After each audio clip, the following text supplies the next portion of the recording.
इसमें बताया है कि आप लोग सत्संग करते होंगे, किसी ना किसी से रोज़ बात करो तो तुम्हें खुशी आएगी। गीता भगवान ने सबको ज्ञान सुनाया और हर एक को ये प्रेरित किया कि तुम सब जाके ज्ञान की चर्चा करो। जितना ज़्यादा आप अपने मुख से चर्चा करते हैं उतनी आपको खुशी मिलती है। कहा जाता है स्तुति से स्थिति बनती है। अगर आप भगवान की महिमा करते हो, ज्ञान की महिमा करते हो, गुरु की महिमा करते हो, तो उससे आपकी अपनी स्थिति बनती है। और मुख से अगर हम बोलेंगे ही नहीं तो आपका पक्का भी उतना नहीं हो पाएगा। तभी बोला गया सुनत कहत रहत गत पाओ। सुनो फिर मुख से कहो और कहते हो तो रहनी भी बनाओ, तब आपका ज्ञान पक्का होता है। सुनने में तो सब लोग बहुत तेज़ हैं, अच्छे श्रोता बन के बैठ जाते हैं, आँख बंद करके शांत होकर बैठेंगे, लगेगा हम बड़ी गहराई से सुन रहे हैं और शायद सुन भी रहे होते हैं। ऐसा नहीं है कि आप कहीं और घूम रहे होते हो, लेकिन सुनते भी हो। लेकिन जितना आप शांतिपूर्वक सुनते हो एकाग्रता से, तो उतना सुनाने का भी काम करते हो क्या? उससे ज़्यादा और उससे भी अधिक ज़्यादा अपने जीवन में लगाने का काम करना, क्योंकि सुनने से काम नहीं बनेगा, कहने से काम नहीं बनेगा। अपनी स्थिति उस पॉइंट पे बनाने से काम बनेगा हमारा। सुनना अभ्यास है तो कहना भी अभ्यास है। आप ही का मन सुनता है और फिर स्थिति बनाते हो तो उसमें सब लोग चेक करने वाले हो जाते हैं कि ये ज्ञान के हिसाब से अभी इसका जीवन बना कि नहीं बना। तो वो भी आपका अभ्यास ही है, उस पर स्थिति बनती है। तो अगर हम खुशी चाहते हैं तो गुरु ने यही कहा कि सत्संग आप लोग रोज़ करते होंगे और किसी ना किसी से रोज़ बात करो तो तुम्हें खुशी आएगी। अपने मुख से किसी को ज्ञान का संदेश दो, ज्ञान के बारे में बताओ जरूर। पेंटर यदि सुंदर ना हो तो क्या उसकी तस्वीर नहीं लेंगे? गुरु यदि मांस खाने वाला हो तो क्या उसका ज्ञान नहीं सुनेंगे क्या? गुरु के कर्मों में न जाकर जो उसका ज्ञान दिल से लगाता है वही पार पहुंचता है।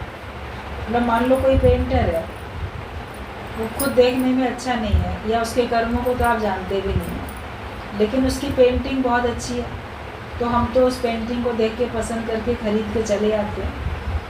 या आप कोई मूर्तिकार है, वो मूर्तियाँ बहुत सुंदर अच्छी बनाता है।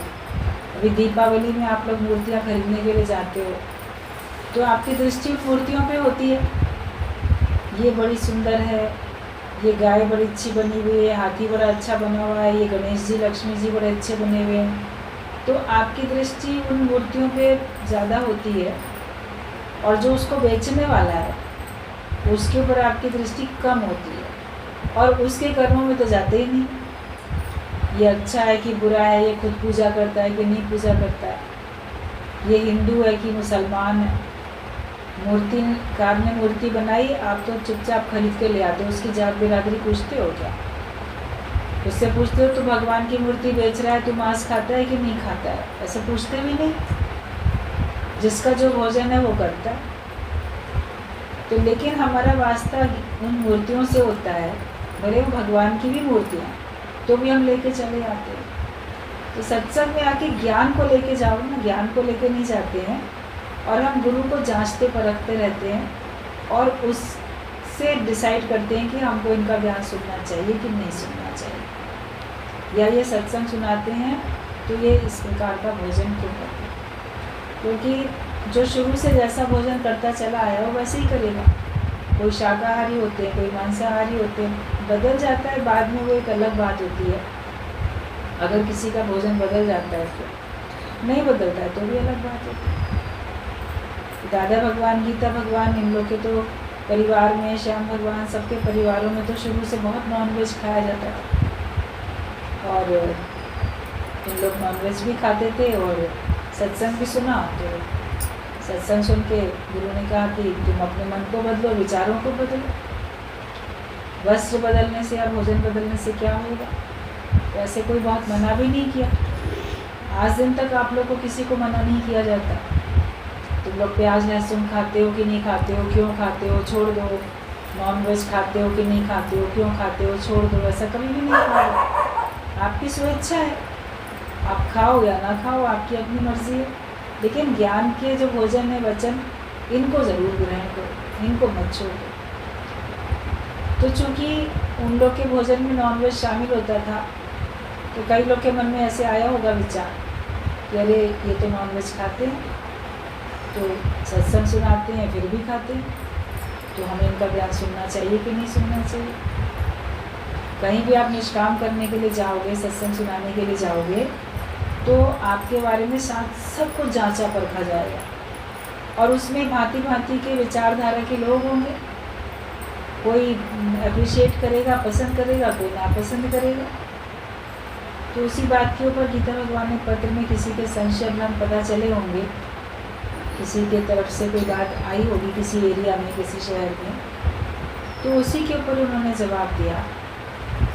गुरुजी भी कई बार बोलते थे कि मिठाई वाले की मिठाई को चेक कर दो ना कि उसकी मिठाई प्योर है, अच्छी है।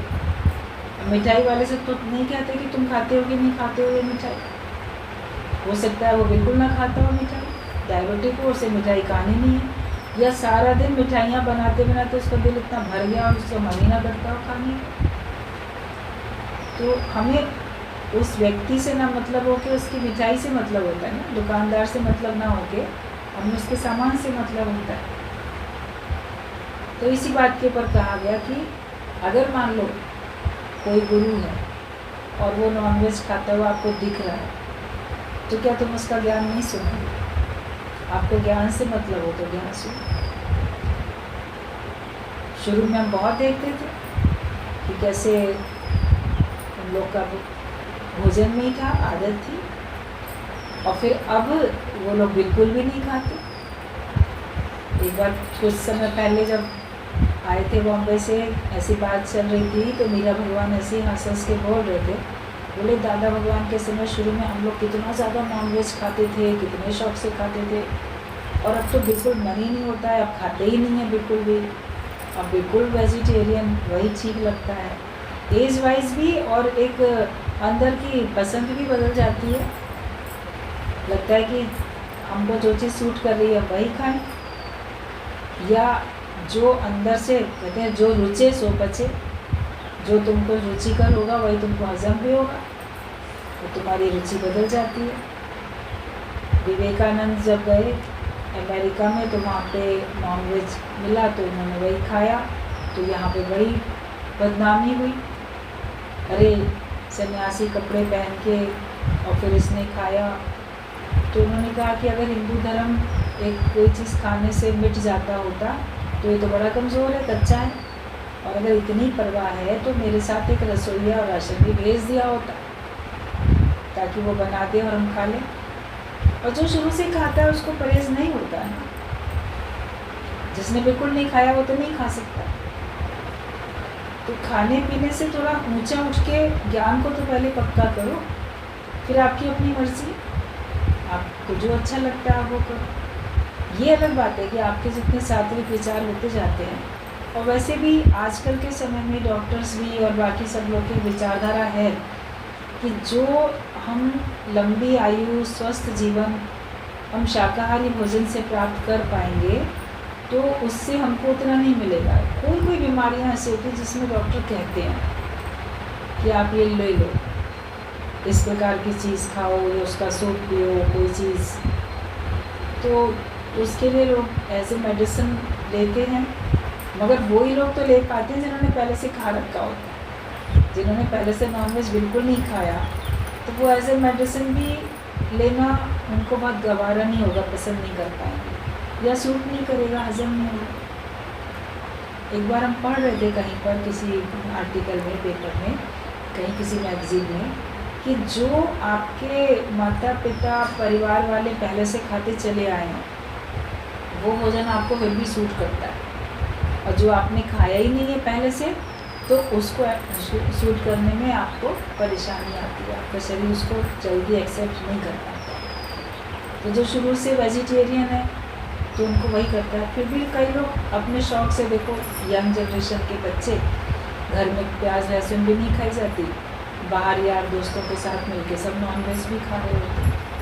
बदल जाता है मनुष्य, कुछ भी कैसे भी अपने को चेंज कर पाता है, मोड़ पाता है।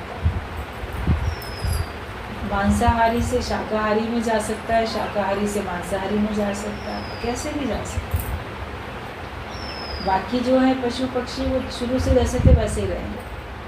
जो मांसाहारी भोजन करने वाले जो जीव हैं वो वही करेंगे, वो फिर घास पत्ते नहीं खाएंगे।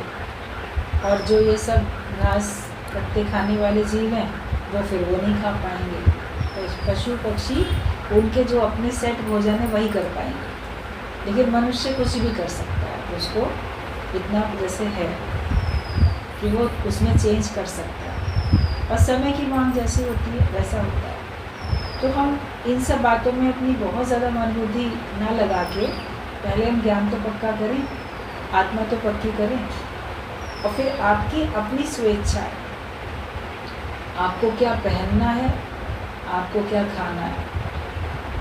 कहा जाता है कि आप पहनो वो जो जैसा देश वैसा वेश, वो पहनो जो सबको देखने में ठीक लगे, और खाओ वो जो तुम्हारी सेहत के लिए ठीक। खाओ अपने मन का, पहनो जरूर के मन का। अब जो तुम्हारे ऊपर अच्छा लग भी नहीं रहा है वो तुम पहन पहन के चलोगे। अंधी नकल करते हैं फैशन के दौर में, हम भी ऐसे बन के चलें, हम भी वैसे बन के चलें। तो हर एक के ऊपर हर चीज़ हर ड्रेस सूट नहीं करती। आप सोचो कि मैं भी, वो बड़ा अच्छा लग रहा है ना इस तरह के कपड़े पहने हुए, तो मैं भी बड़ा अच्छा लगूंगा। ज़रूरी नहीं है कि तुम अच्छे ही लगो उसको पहन के, नहीं भी अच्छे लग सकते। तो तुम समय के हिसाब से और अपनी परिस्थिति, अपनी आयु, अपने शरीर की रचना, आपकी लंबाई चौड़ाई कैसी है, क्या है, उस हिसाब से तो आप अपनी ड्रेस को चूज़ करोगे, और ओकेज़न के हिसाब से। तो कई जगहों में है कि आप मंदिरों में आप ऐसे इस प्रकार के वेस्टर्न कपड़े पहन के नहीं जाओगे। आप अपने भारतीय जो परंपरागत जो आपके है परिधान वही पहनोगे। कई जगह पर वैसा हो गया है, महिलाएं इस तरह का पहनेंगी, पुरुष इस तरह का पहनेंगे। वरना तो सब फैशन की दौड़ में जाने कैसे कैसे कपड़े पहनते हैं सब लोग, तो फिर कहीं भी जाके खड़े हो जाते हैं, मंदिर में भी, पूजा के स्थान में भी। आपके घर में कोई पूजा पाठ हो रही है, कोई धार्मिक आयोजन हो रहा है, तो उस हिसाब से कपड़े पहनो तो अच्छा लगेगा। ओकेज़न के हिसाब से ड्रेस अच्छी लगती है। और यूँ कहीं आप पिकनिक पे गए हो, पार्टी में गए हो, किसी फंक्शन में, वहाँ पे उसके हिसाब से कपड़े आप पहनो। मना थोड़ी है कुछ पहनने की, खाने की भी आपकी अपनी मर्जी है। हमारा मतलब ज्ञान से होना चाहिए।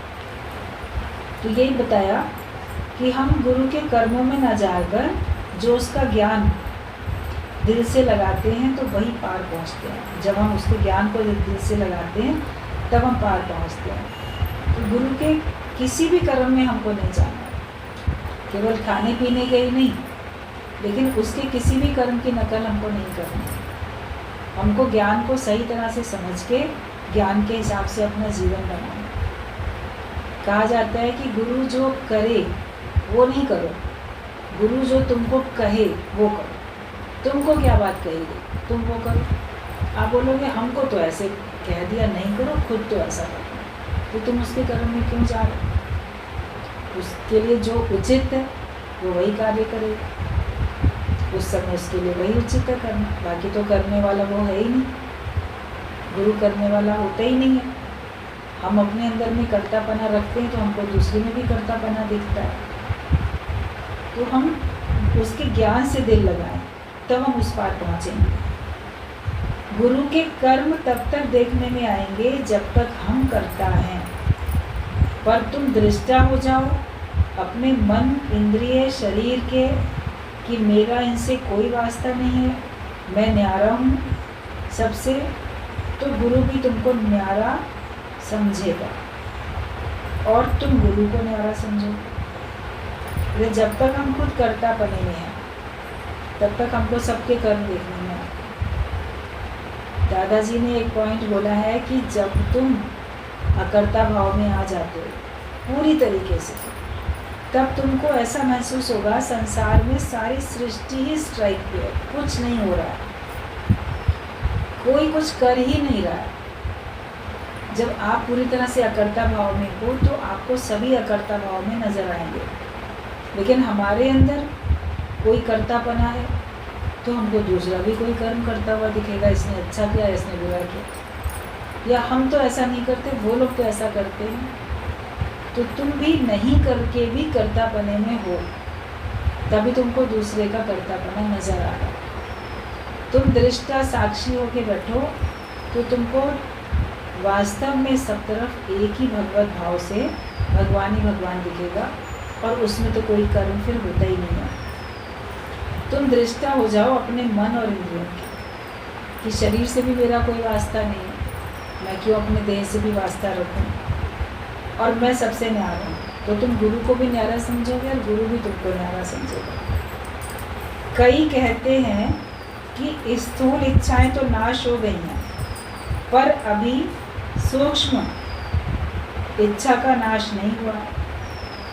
तो ये ऐसी है जैसे मछली और पल्ले में हजारों कांटे होते हैं जो निकल नहीं सकते। सूक्ष्म इच्छाएं ऐसी हैं जैसे कई मछलियाँ इस तरह की होती हैं जिसमें छोटे छोटे जो चारों तरफ बहुत कांटे होते हैं, बारीक बारीक कांटे होते हैं। तो जो मछली खाने वाले लोग होते हैं सारे कांटे निकाल ही नहीं सकते। अगर एक एक कांटा निकालेंगे तो वो तो बिल्कुल जैसे उस मछली का कीमा टाइप ही बन जाएगा, उसकी कोई डिश बना ही नहीं सकते। तो उनको कांटों सहित ही बनाया जाता है और कांटे सहित ही खाते हैं।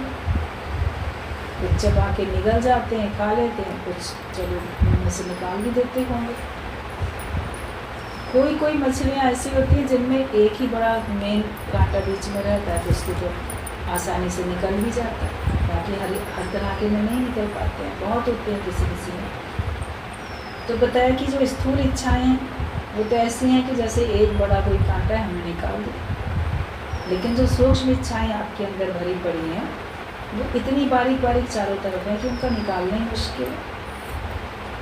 तो उसमें से फिर हमारा जवाब ये है कि जैसे बड़े बड़े कांटे निकाल कर बाकी जो बिल्कुल महीन होते हैं उन्हें तो चबा के निगल जाते हैं, खाकर ख़त्म कर देते हैं, ऐसे ही सूक्ष्म इच्छाएं सब अपने लक्ष्य में लय कर दो, विलीन कर दो। जो भी सूक्ष्म इच्छाएं हैं उनको आप अपने लक्ष्य में विलीन कर दो कि मेरा लक्ष्य तो परमात्मा को पाना है, तो ये सारी इच्छाएं मेरी उसी में समाहित हो गई। अब मुझे अलग से कुछ और पाना नहीं है, मुझे केवल भगवान को पाना है। इसलिए भगवान को पाने की इच्छा में, भगवान को पाने की शुभ इच्छा में मैं अपनी ये छोटी छोटी सारी इच्छाएं उसी में लीन कर देता हूँ। बहुत छोटी छोटी चीज़ें आप अपनी पूरी करो या एक बड़ी चीज़ पूरी करो, एक बड़ी चीज़ पूरी होने में सब पूरी हो जाएंगी, वरना छोटी छोटी अलग अलग तमाम इच्छाएं होती हैं। तो अपने लक्ष्य पे नज़र रखो और उसी में अपनी सूक्ष्म इच्छाओं को तुम विलीन कर दो। सागर जब सब कचरा अपने में समा लेता है, ऐसे तू आत्मा सागर है। तुम इच्छाओं को खाकर ख़त्म करके अपने में गर्क करो। जिसने अपनी मैं को गर्क किया उसने सारे जगत की इच्छाओं को अपने में गर्क कर दिया, मतलब समा दिया, नष्ट कर दिया। सागर में कुछ भी डालो पता नहीं कहाँ चला जाता है, सब लीन हो जाता है उसमें। तो ऐसे ही अपने अंदर सागरवत बन के सारी इच्छाओं को उसी में समाप्त करो। और जब तुम अपनी मैं को ख़त्म कर दोगे तो मैं से जुड़ी हुई जो इच्छाएं हैं वो भी ख़त्म हो जाएंगी। अपनी मैं अगर आपने ख़त्म नहीं की तो आपकी इच्छाएं भी कभी ख़त्म होने वाली नहीं। जो अपने को देह मान के चलते हो, सारा जीवन चलते चले आए, अभी भी वही मान के चल रहे हो, उससे अपने को ऊंचा उठाओ। मैं देह नहीं हूँ, मैं वो ब्रह्म शरीर हूँ। तो तुम्हारे अंदर फिर संसार की इच्छाएं बचेंगी नहीं। एक इच्छा रखी मुझे परमात्मा को पाना है और उसको पाने के लिए चल पड़े, उसको प्राप्त कर लिया, अब कोई इच्छा बाकी नहीं बची है। तो जिसने अपनी मैं को गर्क किया उसने सारे जगत की इच्छाओं को अपने में गर्क कर लिया। इच्छाएं और विकार निकालने बैठोगे तो जीवन ही पूरी चली जाएगी, आपकी सारी जिंदगी चली जाएगी। मेरे अंदर ये भी इच्छा है, इसको दूर करूं, ये भी मेरी इच्छा है, इसको दूर करूं, अपने इन वाले विकारों को भी मैं दूर करूं। तुम बस उनको दूर करने में ही लगे रहेंगे और वो किसी न किसी रूप में आपके सामने आते रहेंगे। अभी फिर हटाया, फिर आया, फिर हटाया, फिर हटाया, फिर आया, तो तुम्हारा सारा जीवन ही चला जाएगा। इस मेहनत में आपका पूरा जीवन जाएगा। इसलिए मुझे अपने अंदर से संसार की इच्छाएं निकालनी है, विकार निकालने हैं, उस पर फोकस तो करना है, मेहनत तो उस पर करनी है, मगर साथ साथ ये भी तो पक्का करना है कि मैं देह नहीं हूँ, मैं आत्मा हूँ, मैं ब्रह्म हूँ, ये भी तो पक्का करना है। इसको पक्का करने से तुम्हारी इच्छाएं विकार खत्म होंगे। अपने को देह मान के तुम विकार हटाओगे तो कहाँ हटेंगे।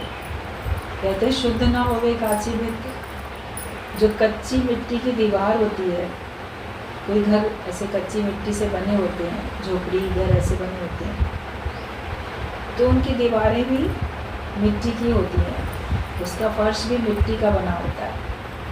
अब उसको अगर आप पानी से धोओगे तो क्या साफ होएगा? तो वो कभी साफ नहीं होगा, क्योंकि वो है ही मिट्टी का। तो उसमें जितना पानी डालते जाओगे उतनी कीचड़ कीचड़ होती चली जाएगी, उतनी मिट्टी निकलती चली जाएगी। अब सारी जिंदगी धोते रहो उसको, तो उसमें वो मेहनत करनी बेकार है ना। ऐसे अपने को देह मान के मेहनत करते रहते हो, बेकार है। आज कोई इच्छा है, कल कोई और है, परसों कोई और है, बचपन में कोई और थी, फिर कोई और है, ये तो चलती रहेगी, इसका कभी नाश होने वाला ही नहीं है। इसलिए अपने को जो कच्ची मिट्टी की दीवार बना के चल रहे थे, 5 तत्वों का देह, इसके बदले अपने को पक्का बनाओ ना, सीमेंटेड बढ़िया महल बनाओ अपना। संगमरमर का बनता है तो उस पर तो धूल मिट्टी लगती ही नहीं है। जो ऐसे मार्बल्स के बने होते हैं संगमरमर की चीज़ें, तो आप देखो क्या उसको हमें रोज़ बहुत लगाना पड़ता है, उसमें झाड़ू पोछा करना पड़ता है। खुद इतना चिकना होता है कि उसके ऊपर से धूल पड़ती है तो फिसल के नीचे गिर जाती है, उसके ऊपर हमें बहुत मेहनत नहीं करनी पड़ती है। तो ऐसे अपने को जब ब्रह्म स्वरूप बनाओगे तो आपको अपने से बहुत मेहनत नहीं करनी पड़ेगी, थोड़ी मेहनत से काम बन जाएगा। और वरना कच्ची मिट्टी की दीवार बन के चल रहे हो तो आप सारी ज़िंदगी मेहनत करो, आपके अहंकार विकार इच्छाएं खत्म होने वाली नहीं है। तो तुम इच्छाएं और विकार अगर निकालने बैठोगे तो जीवन ही पूरी चली जाएगी। पर मैं आत्मा हूँ, मेरे में इच्छा है ही नहीं, मैं आदि से निरिच्छा हूँ, मतलब बिल्कुल शुरू से, आदिकाल से, एकदम शुरू से मैं निरिच्छा हूँ। अपने मन को अपने से जुदा समझकर बैठकर देखो, उसके किसी भी व्यर्थ के ख्याल से बनकर नहीं बैठो।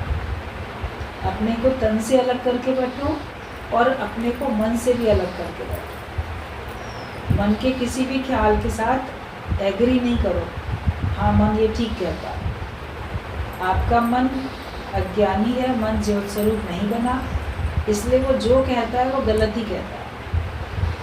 इसलिए अपने मन को कभी भी यस नहीं करो, हमेशा गुरु की बात को यस करो, अपने मन को हमेशा नो करते चले जाओ। अपने मन को अपने से जुदा समझ कर बैठो, ये मन मेरे से अलग है, मेरे साथ नहीं है, मेरे से अलग है।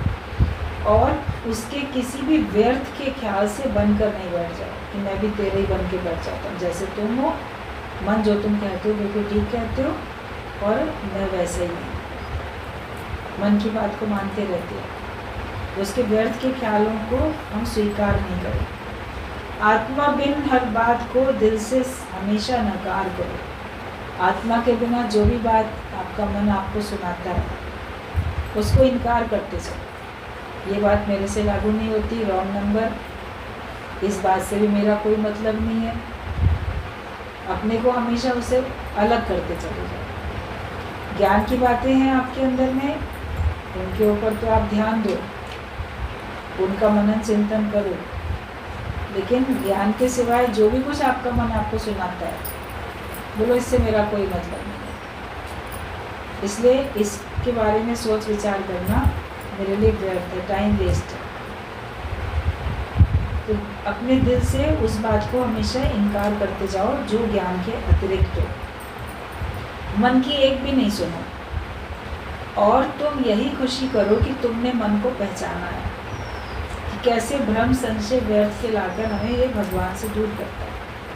अब तो इस बात की खुशी करो कि हमने अपने इस मन को पहचान लिया कि ये मन है जो मुझे ज्ञान से दूर करता है, मुझे संसार सत्य दिखाता है, मुझे संसार की बातों में लेके जाता है। तो हम इस बात की खुशी करें हमने इस मन को पहचान लिया, और पहचान के हमने इससे अपना पीछा छुड़ा लिया। अब मेरा इससे कोई वास्ता नहीं है। और ये मन किस तरह से भ्रम संशय लाता था और ये व्यर्थ के विचार लाके हमें भगवान से दूर करता है।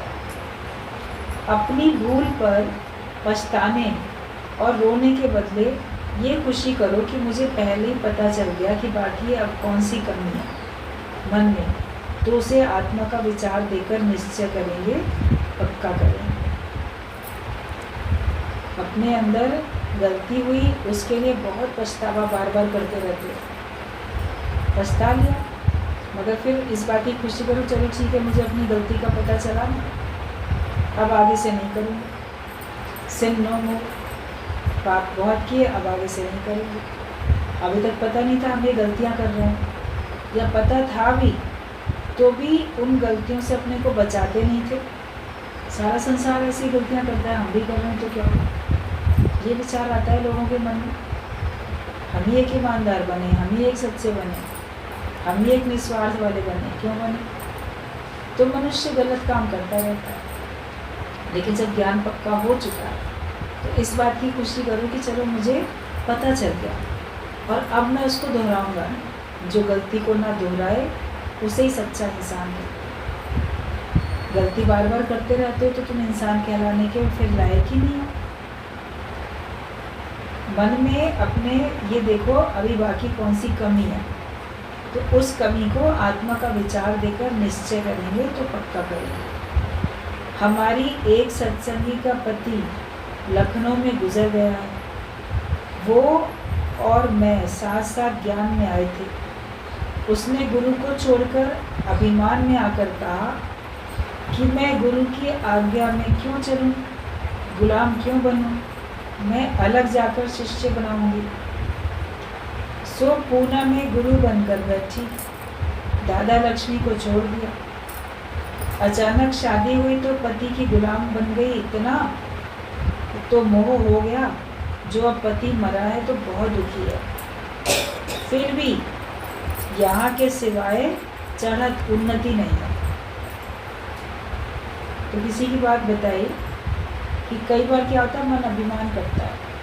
अब तो ना हम आप समान बन गए, गुरु सत्संग सुना के इतना कार्य कर रहा है, हमने भी उनसे सुन लिया तो हम अपने आप कर सकते हैं। अब हमें गुरु की आज्ञा में चलने की क्या ज़रूरत, हमें गुरु की गुलामी करने की क्या ज़रूरत है। हम भी बाबा तुम भी बाबा, तो पानी कौन भर लाए।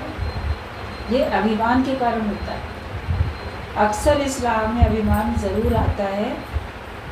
कीर्ति, जब 4 लोगों को आप अपने गली मोहल्ले में सुनाना शुरू करते हो तो वो लोग आपको, अरे तुम क्या नहीं है, तुम तो हमारे लिए गुरु हो, हमारे भगवान हो। बस उनकी वाहवाही सुन के अपने मन सोच लेता है बस मैं हो गया पूरा, अब मुझे जिनसे मैं सुनता हूँ इनके भी आगे झुकने की ज़रूरत नहीं है, अब मैं भी पूरा उसके जैसा कार्य कर सकता हूँ। तो उसकी बात बताई जा रही कि ऐसा किसी को भी आया अभिमान, तो उसने फिर साथ साथ गीता भगवान ने और उसने साथ ही साथ सुना था एक तरीके से सत्संग। लेकिन वो बोली कि अब हम गुरु को भी क्यों अपने ऊपर रखें, हम अलग मेहनत करेंगे, हम अपना अलग से सत्संग बनाएंगे, जैसे इन्होंने अपना दायरा बना लिया हम भी बना लेंगे। तो वैसे करने बैठी, लेकिन फिर शादी भी हो गई, परिवार वालों ने फिर शादी भी कराई, शादी हो गई। शादी करके फिर इतना पति के मोह में फंस गई कि बाद में जब उसके पति का देहांत हुआ तो बहुत दुखी, बहुत परेशान, तो अज्ञान कहाँ चला गया। जो गुरु की आज्ञा में रहता है अंत तक, वो बचा रहता है, उसके पास अभिमान आ नहीं पाता। लेकिन जब हम ये सोचेंगे हमें सब कुछ आ चुका है, तो ये अभिमान हमको गिराता है। गिरावट का सबसे बड़ा कारण हमारा अभिमान है। पहले अभिमान आएगा, फिर तुम्हारी गिरावट शुरू होगी। मनुष्य वैसे सोचता है मैं तो बहुत ज्ञानी हूँ, मेरे को कोई प्रभाव पड़ने वाला नहीं, मैं लाभ हानि में सम रहता हूँ, मैं जन्म मरण में सम रहता हूँ। लेकिन ये जो तुम्हारी देह भाव वाली जो मैं है, अगर इसको नहीं हटाया तो इसी से जुड़ा हुआ पूरा अज्ञान तुम्हारे ऊपर कभी ना कभी फिर हावी हो जाएगा और फिर तुम दुखी भी हो जाओगे। अभी आज मेहनत अपने से नहीं करते, सकाम भाव से नहीं उठते, निष्कामी नहीं बनते, हम घर में रहते हैं, हम घर की सेवा करते हैं, हम तो निर्लेप न्यारे होके करते हैं। सभी लोग ये जवाब देते हैं, हम तो सेवा कर रहे हैं, हम तो घर वालों की ना सेवा करते हैं, निष्काम भाव से करते हैं। लेकिन ये अपने को भ्रमित नहीं करो, ठगो नहीं अपने आप को। अभी तो आपको लग रहा है कि हम बड़े निष्काम भाव से सेवा कर रहे हैं, लेकिन फिर अगर उन्हीं में से कोई दुनिया से चला जाएगा तो तुम रोओगे भी, तुम्हें कष्ट भी होगा। निष्कामी जीवन तो ज्ञान में गुरु के संग में बनता है। और मैं मेरे से हटके जब आप मेहनत करते हो तब आपका निष्कामी जीवन बनता है। तब आपके अंदर के जो सूक्ष्म सकामी बंधन थे वो तब कट गए। मैं मेरे से छूट के बैठो, अपने आप को बहुत निश्चय तो आपको पहले दिन पक्का करना है, लेकिन जब तक ये शरीर है तब तक अपने आप को इस सत्संग के दायरे में गुरु की कैद में अपने को रखोगे तो आपकी भलाई है। वरना कोई नहीं सुनता है तो गुरु भी उसको छोड़ देता है। ठीक है, इंडिपेंडेंटली करे मेहनत ही अपने आप से, और फिर क्या से क्या उसका होता है। कहते आए थे हरि भजन को ओटन लगे के पास, वो स्थिति बन जाती है। आत्मा का निश्चय पूरा पक्का होता नहीं है और फिर वही संसार की बातें, मैं मेरा, इन्हीं सब बातों में पड़ जाती है। तो जब उसने ये सोचा कि मैं क्यों गुरु की गुलाम बनूं, मैं अलग से जाकर अपने शिष्य बनाऊंगी, मैं क्यों गुरु की आज्ञा में चलूं, तो फिर उसने सत्संग को, गुरु को छोड़ा और फिर शादी भी हो गई अचानक, तो फिर पति की गुलाम बन गई। अपनी सारी शक्तियाँ, जो महिलाएं होती हैं ना, अक्सर ही उनके पास बहुत टैलेंट होते हैं, बहुत शक्तियाँ होती हैं, शादी करके सोचेंगी बस अभी मैं टोटल इसकी गुलाम, ये मेरी डोर जहाँ खींचेगा वहाँ मैं जाऊँगी, ये सब सारे कार्य यही करेगा, मैं इस पर पूरी तरह से आश्रित महिलाएं अक्सर हो जाती हैं। और वो फिर अपने ज्ञान को, अपने जो भी उनके अंदर में ज्ञान है, लक्षण अच्छे हैं, उनको सबको अपनी शक्तियों को भूल के बैठी होती है। मैं कुछ नहीं हूँ, तू ही सब कुछ है, पति परमेश्वर है, मैं तो कुछ भी नहीं हूँ। तो परमेश्वर तो तुम भी हो, अपने को नहीं देखते हैं, और वही सब कुछ है। इसीलिए इतना आधार ले लेते हैं, फिर उसके जाने पे तो बहुत तकलीफ होती है। बस मेरा तो सारा जीवन खत्म, मेरा तो आश्रय ही चला गया सारा का सारा। गुरु हमारे को सबसे मर्यादा प्रेम करना भी सिखाता है, आज्ञा में चलना भी सिखाता है, लेकिन अपने को भी तो जान के समझो, अपने को भी तो पक्का पहचान के समझो, अपनी शक्तियों को भी तो जानो पहचानो। तुम अपनी शक्तियों को जानते पहचानते ही नहीं। जैसे हमारे अंदर हमारा कुछ था ही नहीं, अपनी पर्सनैलिटी पूरी गुम करके बैठ जाते। इतनी पर्सनैलिटी भगवान के आगे गुम करो तो, गुरु के आगे गुम करो तो कोई बात भी है। परिवार वालों के आगे गुम करके बैठते हैं। फिर एक का सहारा छोड़ा, अच्छा पति चला गया, पुत्र का सहारा ले लो, पुत्र भी नहीं रहा तो पैसे का सहारा ले लो, ये चला गया तो उसका भाई का सहारा ले लो, इसका ले लो। किसी न किसी के सहारे के चक्कर में मनुष्य पड़ा रहता है, महिलाएं खासकर। जब ज्ञान मिलता है, सही समझ मिलती है, तो वो भले बाहर से सबका सहारा लेता हुआ दिखता भी है, मगर अंदर से वो निराधार होता है। उसको एक भगवान का ही सहारा है, भगवान का ही आधार है उसको। तो फिर उसको कभी दुख नहीं होगा। जो भगवान का आधार लेगा उसको कभी दुख नहीं होगा, क्योंकि ज्ञान के सिवाय उन्नति नहीं होती है। जब तक आप ज्ञान पक्का नहीं करोगे तब तक आपकी उन्नति नहीं होगी। भगवान को छोड़कर यदि हम लौटकर माया में जाएंगे तो प्रकृति मार और चोटें लगाकर हमें सिखाएगी और वापस भगवान के दर पर लाकर पटकेगी। आप ज्ञान को छोड़ के माया में जाओ तो वहाँ आपकी और दोगुनी परीक्षा हो जाएगी और आपको तकलीफ परमात्मा की ओर से, प्रकृति की ओर से और अधिक तकलीफ मिलने वाली है। और भगवान फिर तुम्हें लाके आखिरकार फिर सत्संग में, ज्ञान में पटकेगा कि तुम छोड़कर गए थे ना, देखो इसके सिवाय तुम्हारा गुजारा नहीं। मगर उतना समय तुम्हारा चला गया, उन्नति तुम्हारी रुक गई, कितने तुम पीछे हो गए, पिछड़ गए। अगर वहीं से लगातार तुम आगे बढ़ते रहते तुम्हारी पता नहीं कहाँ से कहाँ स्थिति हो जाती।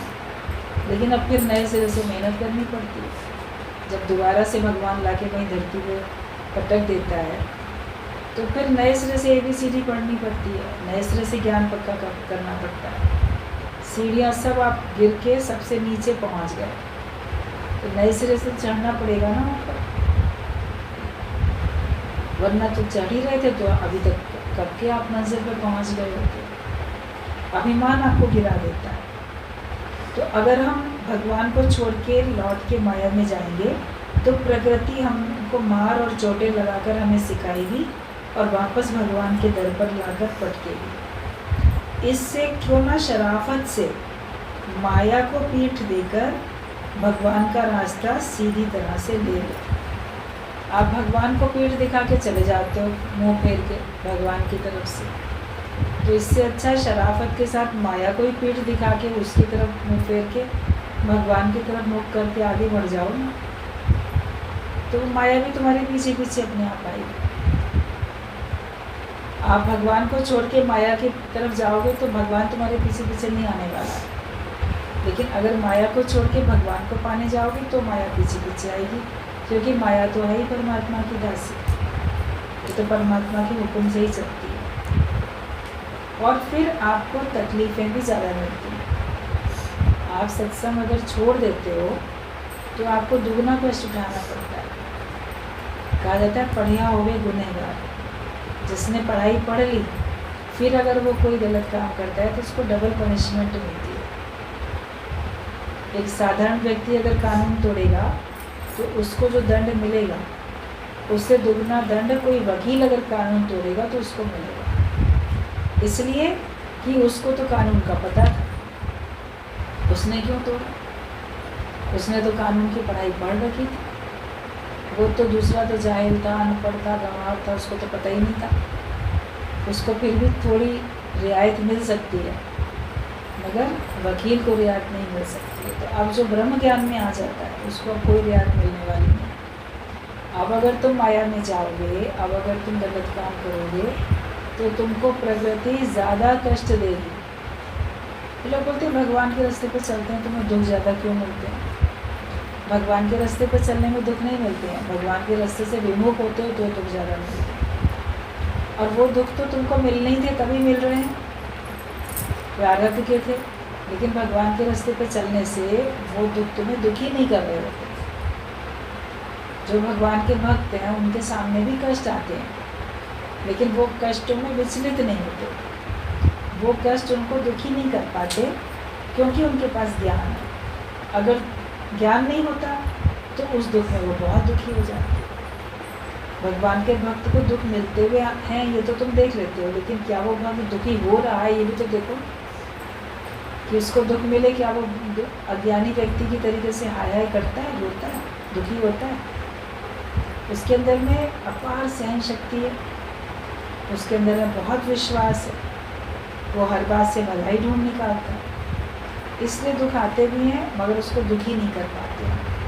और अज्ञानी व्यक्ति के पास तो दुख है भी नहीं, उसके पास तो दुख बनाने की फैक्ट्री लगी पड़ी है। वो तो अपने ख्यालों से दुख क्रिएट करता रहता है, ये ऐसा क्यों है, ये वैसा क्यों है। जो जहाँ है जैसा है उसमें तुम सोच सोच के अपने को दुखी करते चले जाते। शराफत के साथ भगवान के रास्ते पे आ जाओ, इसी रास्ते पे चलो, क्योंकि भगवान ने तुमको ये रास्ता दिखाया है।